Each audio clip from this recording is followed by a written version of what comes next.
В этом году коммунальное государственное учреждение «Қоғамдық келісім» при управлении внутренней политики Акмолинской области запустил новый проект «Келешегің кемел болсын, туған ел», что в переводе «Пусть будущее будет светлым, родная страна».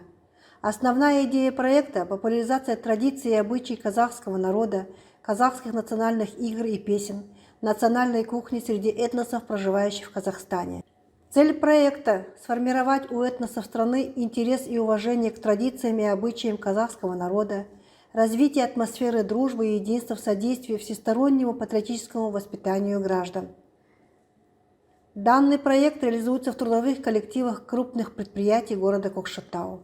И старт этому проекту дал трудовой коллектив акционерного общества «ТНС», который 19 августа текущего года отметил день рождения своего предприятия.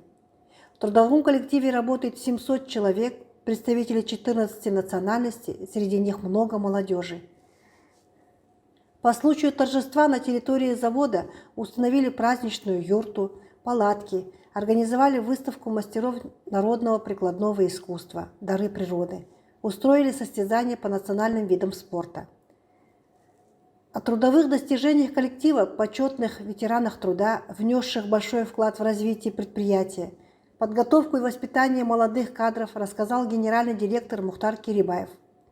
В своих выступлениях заслуженные работники завода подчеркнули, что только в дружном, слаженном коллективе, где есть взаимопонимание и взаимовыручка, возможны весомые достижения в труде.